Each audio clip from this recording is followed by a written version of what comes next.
From the creators of the original Cheat Sheet Rankings, this is the Fantasy Index Podcast. Brought to you by Fantasy Index, the original and best since 1987. Now your hosts, Luke Wilson and Colt Williams. All right, welcome everybody once again to the Fantasy Football Index, episode 4 of the 2024 season for us here at the Index. We are here tonight to get ourselves in the right mindset for draft night. We'll talk to you a little bit more about that here in a second. With me, as always, of course, my ride or die, Colt Williams, the man of many facial hair lengths. How you doing tonight, Colt? I'm coping. So my main league, we're going to talk about it just a little bit. Mm-hmm. We're going to be talking about injuries. Injuries are happening right now in the NFL, and I'm not a big fan of it. No. I have Puka Nacua. I have Christian McCaffrey. CeeDee Lamb doesn't have a contract. Might as well be injured if he's holding out. It came up with a did not practice report, and I was like, oh, no. His bank account what does this is stand injured. for? Yeah, his bank account's injured. So the man just wants to get paid. I understand it. You got a small window where you're young and healthy, and, he just, was amazing last year. So, yeah, my team's taking a hit, and inevitably these are going to happen, in your drafts where some players are going to slide. Maybe you didn't like where Puka Nacua was for a value at the end of the first, second round, at the turn there, but maybe they slide down to the second round. It just depends on your league. So I don't like banking on injured players, but apparently it's not serious. Right, they're saying week to week, which is odd. I'm not sure that I put a lot of stock in the Christian McCaffrey thing because right away they're like he's out for the rest of preseason. He's going to miss a bunch of practices in the regular season. Subtext, he's not going to miss any games. How do you know that? It doesn't sound like it's that serious. Like maybe you're just giving him like a get out of jail free card for not practicing without. Yeah. And speaking of Christian McCaffrey, he was actually talking about he was talking about Brandon Aiyuk, and we'll talk about where he's going to be going and stuff like that. We still don't know as of this recording here on Tuesday night, but all eyes are on Twitter as we wait to find out. I have my phone flipped upside down, so I could see when this is gonna, if it happens, maybe we'll have a live update. But Christian McCaffrey was referring to him. He's like, I don't know if you've seen the clip already, but he's like, my former teammate Brandon Aiyuk, and I was like, whoa, and he kind of corrects himself, but I was just like, man, are these guys just thinking that he's out the door? I mean, they're practicing without him and game planning for not having him. It's not like he's not familiar with the system if they decide to make a deal with the 49ers, but Brandon Aiyuk, it looks like the Patriots, the Steelers were out, and then they're back in, the Browns. Where do you rank those three teams if he were to move there for fantasy? Does he move up or down your draft board on any of those teams? That's tough. I guess I'll say the Steelers would be my number one choice just because they have a nice, cleanly, there's just a Brandon Aiyuk shaped hole across from George Pickens in that starting lineup. You could say, I think Roman Wilson is, or some combination of stiffs that they tried out there until Roman Wilson is ready. I think that those are fine options, but certainly Brandon Aiyuk pretty well settles that dilemma for the foreseeable future there. So I don't think it's going to happen, but I guess I would say, because the Steelers never make moves like that. That's just not historically. They let Terry Bradshaw get kicked in the head for 5 years before, and they still didn't pull the plug. They just said, nah, he'll win us some Super Bowls eventually. So, not super recent example, but our listeners will understand. Right, exactly. They're like, oh yeah, he was on my fantasy team. But I guess Patriots second, just because.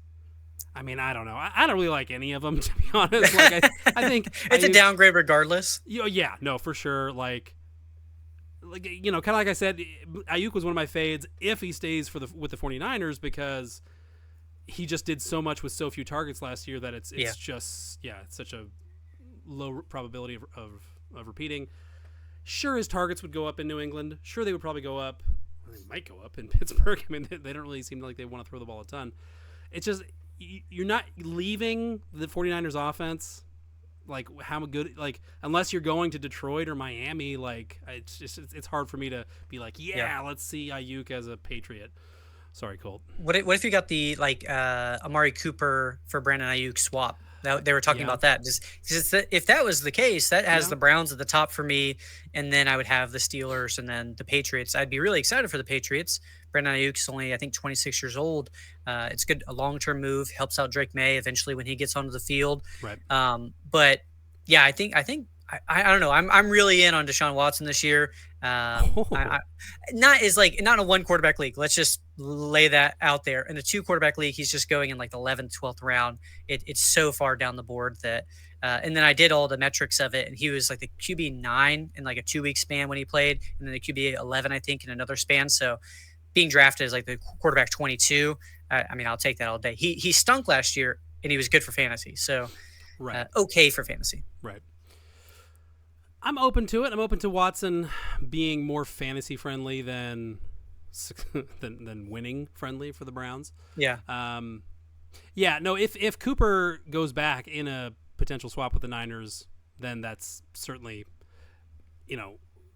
you could say that Amari Cooper is a similar type of operator to Brandon Aiyuk in terms of, I mean, he attacks defenses almost exclusively downfield, even more so than Aiyuk did. Aiyuk, there was a lot of run after catch to his game last year, like there is with every 49er, fantasy star. Cooper pretty much ran under it, caught it, and went down. He was more on like the Mike Evans track of, one of the 2 or 3 best man beating like jump ball operators in the league. So yeah, I'd be into Aiyuk. I'd be really into Cooper. Yeah, it's really funny because we tried to identify these people who have like nobody else on the depth chart. Kind of, I guess Mike Williams is on the Jets, but Garrett Wilson's being drafted so high because he's like the only guy there. And it's funny because Brandon Aiyuk, he could go to some of these other places and be like the guy, but yet he's in a very cluttered but it's an elite offense with the 49ers, and we're like excited for him there. And it's just funny because he's hyper efficient, the way that offense works. I don't know if it's in one of your tips and tricks. We're going to be talking about the top 10 draft day tips and tricks here in just a second, but I don't know if it's on there. Do you have draft players on good offenses? Not explicitly.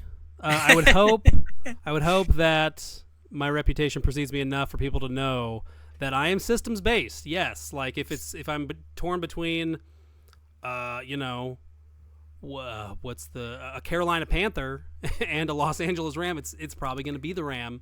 Even if is he going to have the targets? I'll worry about that later. Like it's in the 7th round, it's probably not. I probably want the upside. So, I probably should have put that on there. I'll add an 11th. We'll go to 12.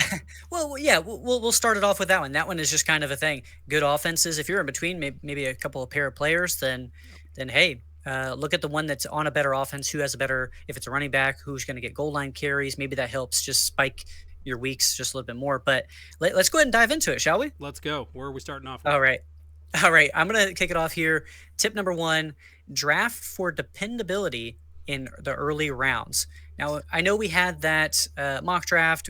You went a little bit the opposite direction with Achane, but you did kind of bolster that a little bit later. I think you got Kamara, who you sniped me on. I'm still sour from that last week, but drafting for dependability early on, because that is what's going to make or break your draft. This right here, you don't want to shoot for the stars. Like Garrett Wilson, he's going off the board as like the wide receiver 8. I like Garrett Wilson. I can't draft him at that price. He's never been better than, I think it was like the wide receiver 17 or something like that. So, what I was doing, drafting for dependability early, maybe rounds 1, 2, 3, maybe even 4, just get some solid guys are good, always been good. Mike Evans is maybe like a fringe person where it's like, oh, is he aged out? Devontae Adams, 31 years old. Like there's certain guys where maybe you go a little more youthful there, or the Nico Collins. It's not always is Nico kind of a one-off or however you think of that. But if you can find somebody with a track record, try and get that person. Like Amon-Ra St. Brown, you knew he was solid each and every single week, so reliable. If you could find those style of players where they're just extremely reliable, draft them early. And a second part of the same one is look later in your draft if you want to go for upside. I don't think you necessarily need to go for it early on in your draft. I dug into the data. I looked for players who were drafted after pick 120, but before pick 160. That was kind of the range of players who would be drafted, whether it was like the 10th round or 12th round, depending on your league size, or being undrafted. So some players that kind of fell into that range: Devon Achane, Jalen Warren, Nico Collins, Sam Laporta, Jordan Love, Brock Purdy, Jared Goff, all of those guys threw for over 30 touchdowns, and it is the quarterbacks 5, 6, and 7. And then all the other names. I mean, Achane lit it up. We talked about him, last week. Sam Laporta is being drafted as the tight end 1 here this season right now at ADP. So Nico Collins finishes the wide receiver 9 after missing 3 games and still finished there. Like, you want to look for those type of players. I found a common theme among them. They're all young. So I grabbed some players that are going in between picks 120 to 160 this season. I got Brian Thomas Jr. going off the board as a wide receiver 49. Yep. Pat Freiermuth, Jalen Wright, rookie running back for the Miami Dolphins, Deshaun Watson, just talked about that, and Xavier Legette going as a wide receiver 65. So just some very youthful names there. Watson, I think, still only like 26. It's kind of crazy. But those would be some guys I'd be taking a shot on for upside as opposed to doing it in the early rounds. Yeah, what I because sometimes, like, if I'm in a mock draft and I am at, like, there's one player that a lot of people want to get a piece of this year is Jahmyr Gibbs, right? I mean, there's a lot of guys in the top 20 that everyone wants a piece of, but Gibbs is a really popular one because is he going to make that take that year 2 leap and push for like 60 or so receptions? It's totally possible. I mean, there's still room for growth in this Lions offense for him. But anyway, where Gibbs is going in a lot of drafts that I'm in right now is around like 9, 10, 11, and you might just, by sheer luck, you might get like the number 4, the number 5 pick in your draft and realize like, I'm just not going to, if I don't take Jahmyr Gibbs at 5, I'm not going to get him. And you're not. And that's okay because your consolation prize is like Breece Hall or Amon-Ra St. Brown, Justin Jefferson, Jamar Chase. Like, don't outsmart yourself with those. Or like, it's okay to stay chalk, to stay in line with ADP, and just go get something that is a rock solid investment in the first and second rounds for sure. I couldn't agree more. All right, my top tip is use external rankings. And definitely if you're doing an online draft, do not rely on your fantasy app of choice, Yahoo, whatever, their default ADP rankings going into the draft, okay? Don't do that, guys. This is more for the internet drafters out there. Whether you use the Fantasy Index Draft Cheat Sheets in its 38th year of publication. Oh, yep, you've got yours. I've got mine. Mine right here. You got the most recent one. Mine's still in the mail. You're on the West Coast. Wait, that doesn't make sense. So whether you're using something like this, and if you don't have yours yet, obviously head on over to thefantasyindex.com/store and rectify that post-haste. Whether you're using something like that, or you come up with, you take the time to scratch out all of your own rankings of quarterbacks and running backs and wide receivers, or something in between where you take the baseline rankings from Fantasy Index for your league scoring and format, and annotate them and move this guy up a couple spots, take this guy off the board.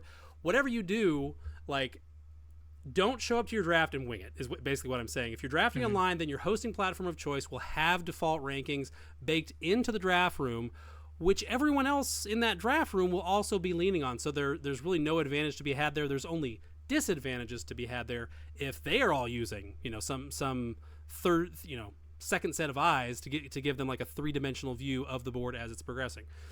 But if you have your own external rankings, you can compare your list of guys, how you have the running backs ranked, how you have the receivers ranked, against those default rankings on your sleeper draft room board, your ESPN, whatever, and possibly realize some value. So example, scenario is it's the 10th round of your Yahoo Fantasy Draft.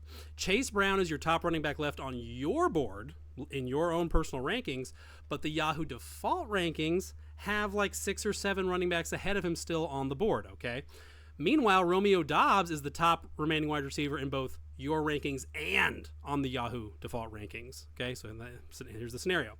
So you might miss out on Brown if you don't take him here. Let's say there's 8 or 10 picks even until your next pick comes back around. You're definitely going to lose out on Doubs, though, if you don't take him right now. Like, there's no reasonable expectation that the top guy on the ADP default baked in list is going to make it back around to you. So let's say you decide to roll the dice, you take Doubs even though you really want Chase Brown, and he comes back around to you in the next round, and you wound up getting both your guys. It doesn't always work out, nice and tidy like that. Obviously, like especially with a guy like Chase Brown, who we were just talking about before we started recording, like is getting Get some hype. Chase Brown to the moon. I called my shot in the offseason outlook on him. It doesn't always work that way. At least you're giving yourself a chance, though, for it to work out that way when you approach it that way. And the best way, in my experience, to do that is to side by side whatever the default listing is with my own personal rankings and use that to pull value out of those rankings. 100%. I'm gonna hit on that a little bit further in another one here. But I love having. I have a whole spreadsheet for it. So I'm drafting on Sleeper for I think all of my leagues except for maybe one ESPN one still. And I've got all of the players listed out. I've got I have some guys in green who are just like screaming values like Raheem Mostert or James Conner, Alvin Kamara, David Montgomery, mainly running backs, but some wide receivers in that grouping too, and just made like a whole, this player should be up here. This is where I have them in my rankings and they should be up here. And I have like a extreme value list there. So I wholeheartedly agree with that. All right. Tip number 3, I'm going to come in with don't be a homer. Try to avoid drafting players from the same team. So just a quick story. My buddy, first time playing fantasy last year, he is a big 49ers fan. He drafted, I would have to pull up Christian McCaffrey to even figure out the names that are all else on this team. He was like, yeah, I'm going to get Christian McCaffrey, Brock Purdy in the 2nd round. I'm going to get Debo in the 3rd round, Kittle in the 4th. And then he started drafting some of these names like Ronnie Bell, Jawan Jennings. He's like, no, he's a good wide receiver. And he went like 6 or 7 in a row of just straight up 49ers. Some names I hadn't even heard of, like Frank Darby or something like that. I'm like, isn't that a journeyman who has like 10 career yards or something?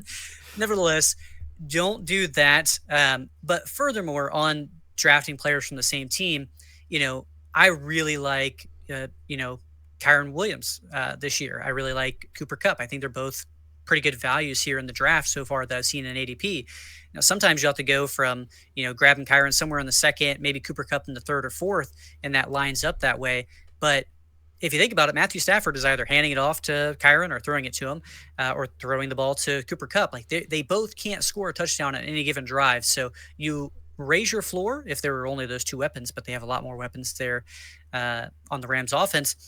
But it just lowers your ceiling. It raises your floor a little bit. I had Puka Nacua and Cooper Kupp in a league. I was trying to trade one of those 2 last year, but everybody was like, I don't want Cooper Kupp because Puka's there. I don't want Puka because Cooper's there. And I'm like, man, but my floor was really high. Thankfully, it was in like a league where you go against a league average or median.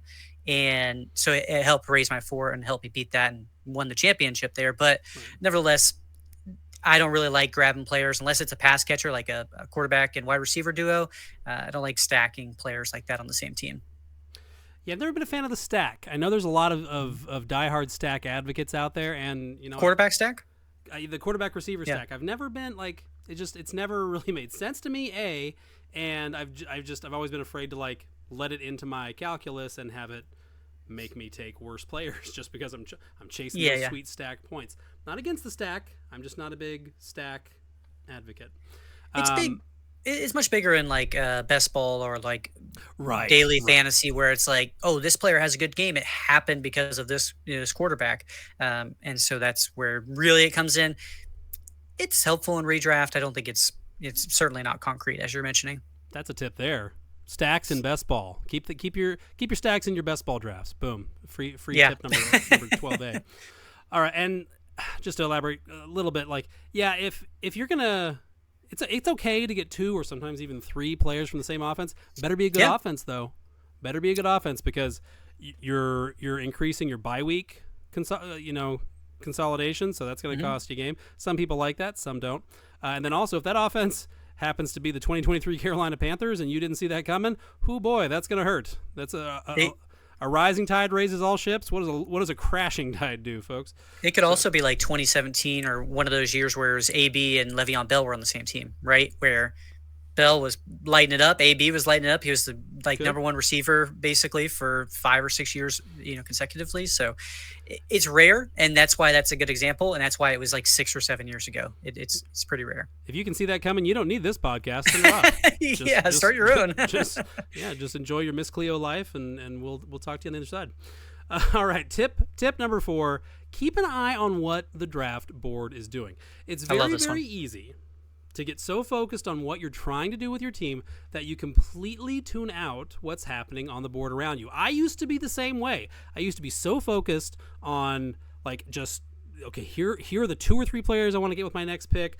I'm not even going to worry about what other teams are doing, and then just fingers crossed, praying that my guys don't get taken. And sometimes they wouldn't, but a lot of times they would. And then and I'd panic and I'd make a bad pick on my next pick. So don't have that mindset.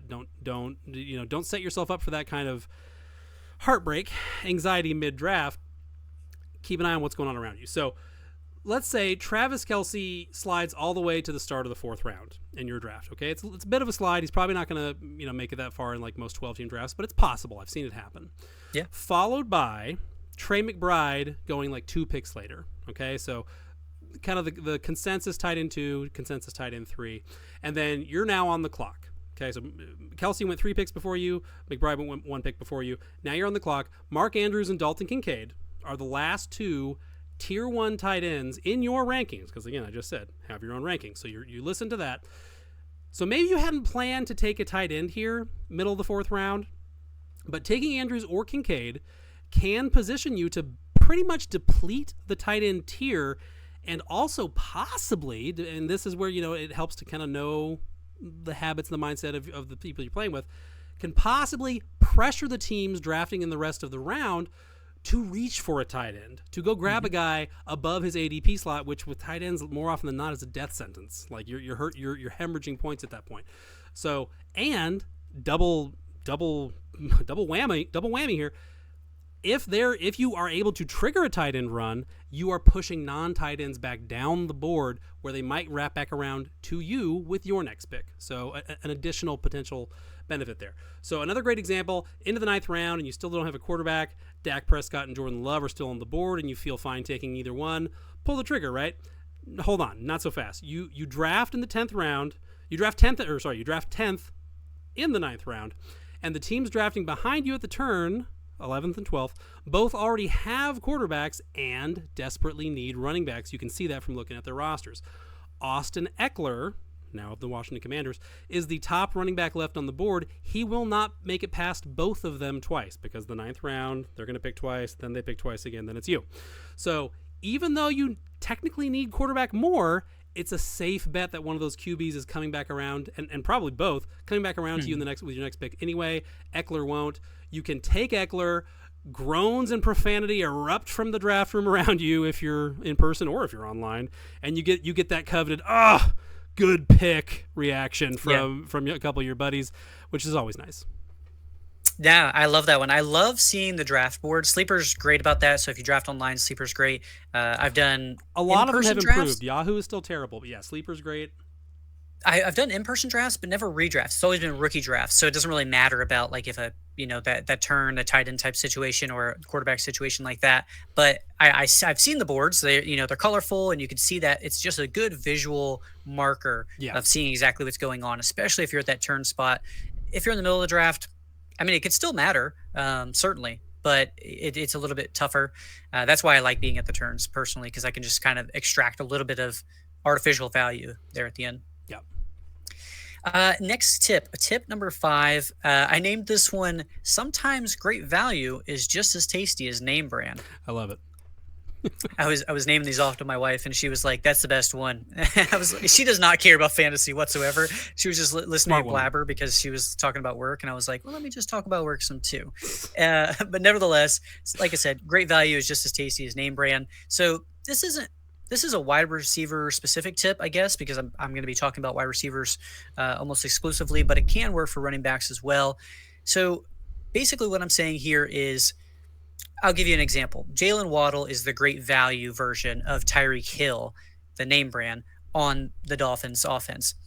Now, I'm not saying that Jalen Waddle is Tyreek Hill. Nobody's Tyreek Hill. I'm not saying don't draft Tyreek Hill, but if you can find somebody who's going to put up like a cheaper, maybe like 80 to 90% of Tyreek Hill's, fantasy points or, yardage and all that kind of stuff, maybe you shoot for that player if they're at a later round. Maybe they're at a value. I've got some names for some players, and real quick, I think a lot of people we were talking about it before the pod started, but I'm really high on Jalen Waddle. I think he's going off the board extremely too late. He kind of banged up with some injuries last season, and Yeah. I had him for a lot of seasons, and that last year was kind of off-putting. But I think people forget that Jalen Waddle was the wide receiver 7 in 2022 with Tyreek Hill. So it's not like it can't happen. It has happened. Just because Tyreek Hill has had back-to-back 1,700-yard seasons doesn't mean that Waddle can't also eat in that offense. I think people forget that Tua led the league in passing last year. So these are some things. But some players that I like drafting a little bit later than their counterparts. So, for example, like Tyreek Hill, he's going in the early first round. I'm not saying bypass Tyreek Hill and go get Jalen Waddle because he's going to put up 80 to 90% of his points. But Jalen Waddle's going in the late third, so maybe that's a spot where you don't want to have both of them. They both can't catch a pass from Tua, for a touchdown. So maybe you go ahead and you go with Waddle in that situation. Jamar Chase is going in the middle of the first. T. Higgins going in the middle of the fifth. I'm not really a big Higgins fan, but if you are seeing those two as somewhat similar, maybe putting up 80% of chases. Now, they don't have none of these second tier guys except for Cooper Kupp that I'm going to mention here with Puka Nacua going in the late first. Maybe that's going to slide. But Cooper Kupp's going in the middle of the fourth. None of these guys they won't be the best wide receiver on their team, except for maybe the Cooper Kupp and Puka Nacua situations. That's why I really like Cooper Kupp. But you have A.J. Brown, Devonta Smith, Puka Nacua, Cooper Kupp, and Nico Collins / Stephon Diggs, both going in the middle of the late third, or you can get Tank Dell in the middle of the sixth. Like, they're just, maybe that one comes out in a different way. Tank Dell was on pace for, I think it was like 1,200 yards or something like that. Like, he was having a really, really good rookie season. Oh, yeah. What I'm trying to get a point, across here is just like, if you can get somebody who's going to do very similar production to, one of these earlier round players, and you don't need somebody who's going to be number one, maybe you just, pick a different position and get one of the cheaper guys. No, I totally agree. And I think another way that you could even parse this tip is, buy real estate in the right zip code, kind of like I was saying during the mock draft last week. Like, when in doubt, if you're torn between a couple players, maybe go with the one who plays for the Miami Dolphins, who have, one of the 1 or 2, maybe 3 best offenses, probably top 2 offenses in the NFL. That's probably a safe bet. You've got floor and ceiling baked in there.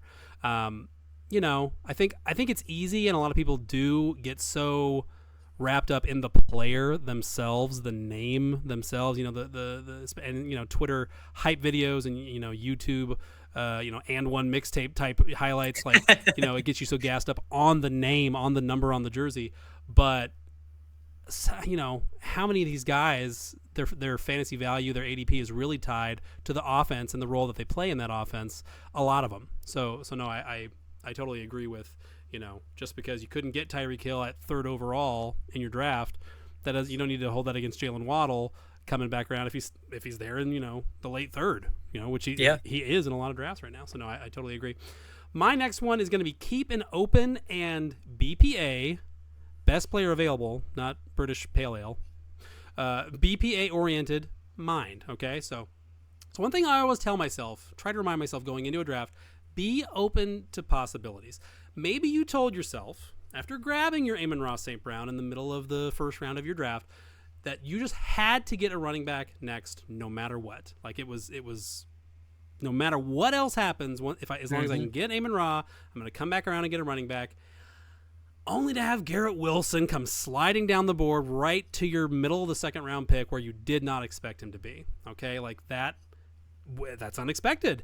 And when something like that happens, where you did not account for it, it did not happen in any of your mock drafts or your mental simulations, whatever, but your gut is telling you that's a good pick. That's I didn't think that would happen. That's pretty nice.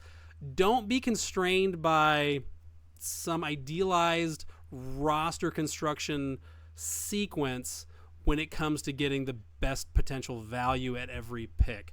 So maybe you were going to grab a tight end early, just to move on to another example. Maybe you're going to grab a tight end early only to have the two that you really wanted go right before your next pick, and now you're stuck between reaching for Kyle Pitts or like taking another wide receiver, for example. Because that part of the, especially for me, like that part of the board is where it starts to get like, am I going to reach for Pitts or even, Kittle, who's a little bit best bally? Am I going to do that? I don't know if I like that so much. So, or heck, maybe you already got a great tight end early on. You got your Mark Andrews or your Trey McBride. And yet, George Kittle or Evan Ingram have somehow slid all the way down the board into the 8th round, and you just don't want Jeff, your sister's ex-husband that you never really liked, to get a screaming deal on him. While you certainly don't want to neglect any one position too badly, I do like to nudge people to remember positions in your lineup are really just like dedicated traffic lanes for fantasy points. And what matters is getting the most fantasy points on the road, so to speak, that you can, not having those points perfectly distributed between each position. When in doubt, taking really good players over maybe good players usually pans out. So a quick question for you on this tip. Are you saying at a 1C position, like the tight end or quarterback, you would draft a second tight end? If you already had Trey McBride or Dalton Kincaid, you would draft a George Kittle if he slipped? I know that's unorthodox. The reason why I have asked done it myself, but I know it's not for everyone. I'm just saying, it's as an example, speaking to a mindset of don't constrain yourself by position. Yeah. Don't do that.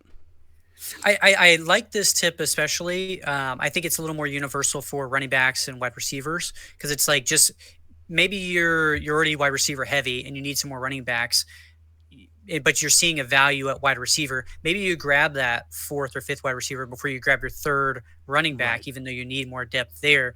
I agree with it a little bit more in that aspect. The 1Z position, it's like, maybe not. But again, if they're sliding and sliding, can always swing a trade.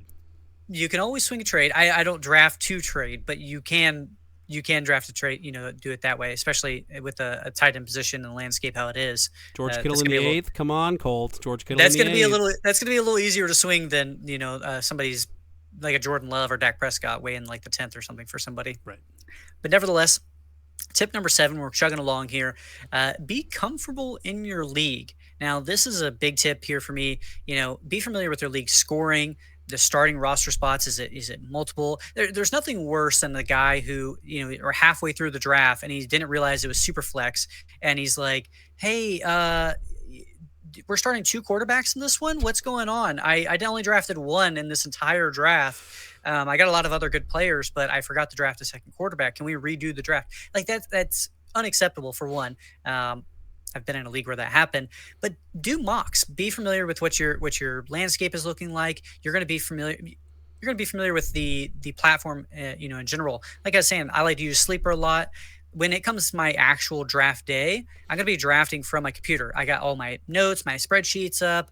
I've got my magazine here set up right in front of me. I can see every single little bit of news and articles that I want to see. It's all in front of me. This is my hub for where I'm going to be drafting. Now I'll do some mock drafts, and mock drafts are great. I think they definitely get you in, the swing of things. So if like you're the 4th overall pick, I'm not going to draft Gibbs because it's going to be a little early. I can get some other better consolation prize or arguably the same tier consolation prize, but I'll know players that I can't get on my roster because it's not going to come back to me.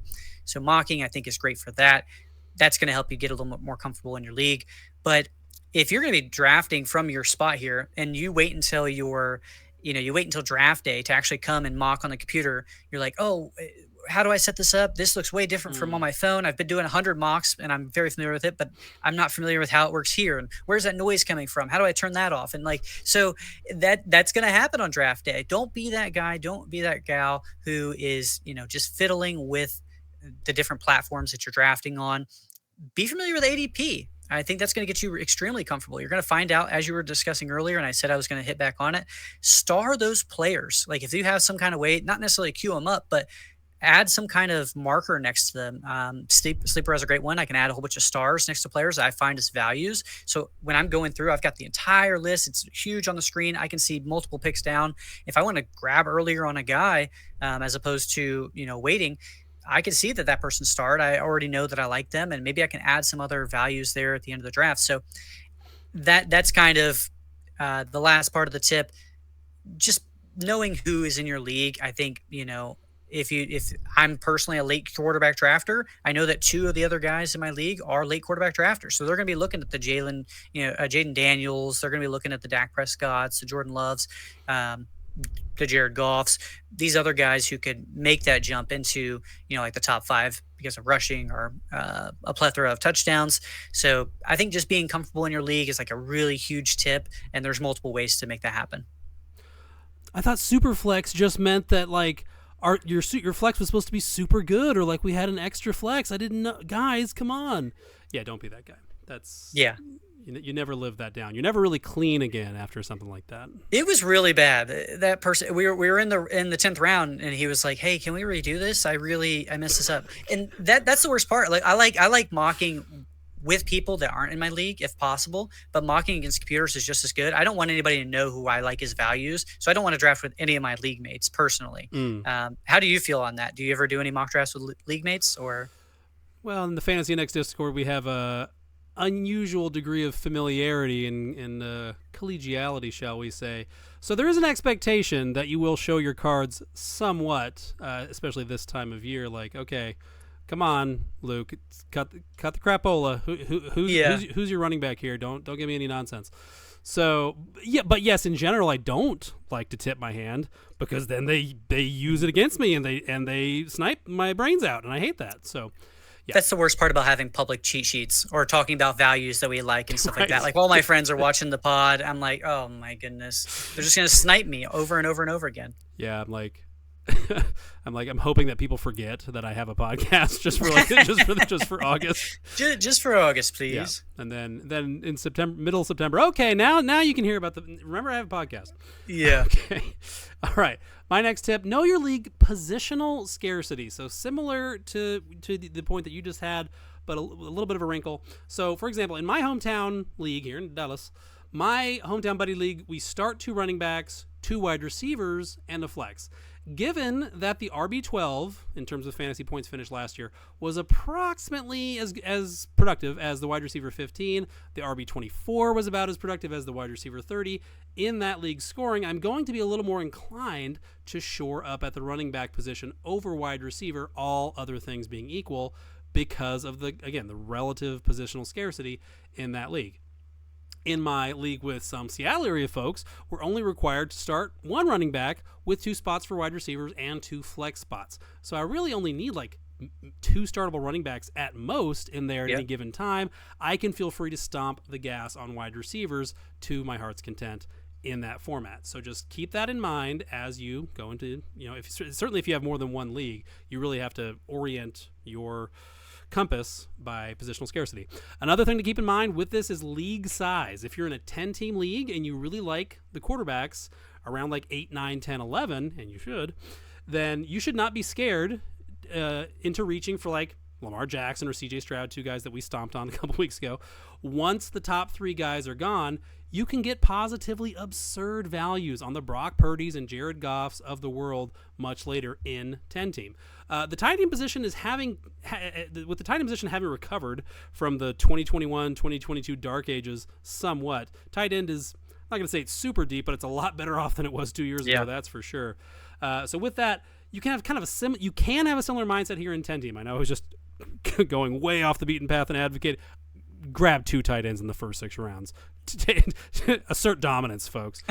Assuming that you're not going to do that, you can potentially like slack on tight end in 10-team, and like after Kyle Pitts or George Kittle are gone, that there's really kind of a plateau there going into like Evan Ingram, Brock Bowers, David Njoku, a couple other guys. So you really don't need to feel too braced, too forced to reach for any of them unless you like me feel really strongly about David Njoku. Yeah, no, that's a great point there. I think it's kind of adding on to that. I think it's pretty important. So the smaller the league size, the more important those onesie positions are, in my opinion. And the larger the league size, the less important. So there's, as you mentioned, there's tier 1. Everybody has different size tiers, but tier 1 tight end is about 5 guys. If Kincaid's in there for you, or however you have that set up. Kincaid personally is not in there for me, but I totally understand it. So you're only going against 5 of the best tight ends, arguably, right? And so there's going to be, let's say you're in a 14 team league, there's a lot of other not good tight end starting roster. So I'm not really fearing if I don't have a good tight end. If it's a 10 team league and there's 5 of them, half the league have good tight ends. So you need to be one of those people who have a good tight end. It's just, it boosts everything on your team. But yeah, no, I really like that tip. Tip number 9, and my last tip, you've got one more here. I titled it, "You don't win your league at the draft, but you can lose your league at the draft." Say it louder for the people in the back. Tip number 9, you do not win your league at the draft, but you can lose your league at the draft. So again, just as I said in step 1, you want to get good foundational players on your roster. Draft day should be fun, and you want to get players you like. I understand that. But if you like to win, and I do, I know you do as well, you got to stay active. You were talking about, I've never played fantasy baseball, but you're talking about fantasy baseball. And it's like, as long as you're active, you can make the playoffs because there's so many games that are going on. You're just staying up to date with everything, staying active, listening to the Fantasy Index podcast. And if you're listening, I listen to multiple podcasts. I listen to ours, re-listen to it, try to make us better and everything like that. But I'm getting fantasy content all over the place. I just want to consume as much as possible. Reading articles on fantasyindex.com, seeing who you can add, off the waivers each week, see who you should trade for, who you should trade away. Like the season is not over by any means once you've drafted your team. So many times, it's mainly like work leagues where there'll be maybe one trade in the entire season or no trades. And it's just, people won't even know. They don't even have the app anymore after they've downloaded it. They're like playing people on bye weeks. Players been injured all year. Just being active is so huge. Yep. Listening to, our podcast here, I think is, insurmountable. It's just 2 30-minute-ish podcasts each and every single week. Do you fold the lawn, or do you fold clothes? Do you mow the lawn? Do you drive to work? Do you shower? Personally, hopefully you shower. Personally, I listen to the podcast during all of those activities. I just always have something in my ear, listening, digesting as much information as possible. That's going to make you a better fantasy football player, but also keep you active, stay up to date with everything there, and just give us a listen throughout the entire season. I think that's going to help you astronomically, like I said, especially when it comes to waiver time. We're going to be telling you who to pick up, and that's crucial. You want to get the Kyron Williams, you want to get the Puka Nakuas. Yes, and I think that ties in very nicely with my parting thought. What was it, Jerry Springer's thing? Final thoughts. My final tip: when in doubt, trust your gut. And this is going to sound cliche, but I promise it's not really. So whether this is your second year playing fantasy football or it's your 22nd year, at the end of the day, it's your fantasy team or teams and your group of players whose names you're going to have popping up on your phone or computer screen a few times a week for the next 4 months, okay? So if you really want to take like Marvin Harrison Jr. or Malik Neighbors at ADP, even if a lot of talking heads say that I wouldn't do that if I were you, you should. And if you like having big name star quarterbacks like Patrick Mahomes or Lamar Jackson at quarterback, go get them. I'm not saying just have fun, because that is such a cliche. And like you were just saying, what's fun is winning. Winning is a lot of fun. But when we're talking about guys to go after and guys to avoid at ADP, what we're implying is like you can get a few more points here, or taking this guy here, it might cost you a few points that you could have had if you gone with this guy. That's not fatal, okay? That's not fatal on draft night. What we're trying to help you do is we want you to leave Costco with the most groceries in your cart. That's the mindset on draft night, okay? Now, if you wind up, your cart is like 2/3 full, and your sister's ex-husband Jeff, his cart is overflowing, that sucks, but it's not fatal, okay? It's not insurmountable. Jeff just making an appearance nonstop in the pod here. Guest star ex-husband Jeff. So yes, while the draft is obviously hugely important, your week 17 roster, if you're doing this right, is going to look a good deal different than it does at the end of draft night. Get the most groceries you can in the draft, but remember, you'll be scavenging for supplies on the waiver wire before long either way, okay? That's unavoidable. So don't be afraid to swing hard and miss big on draft night.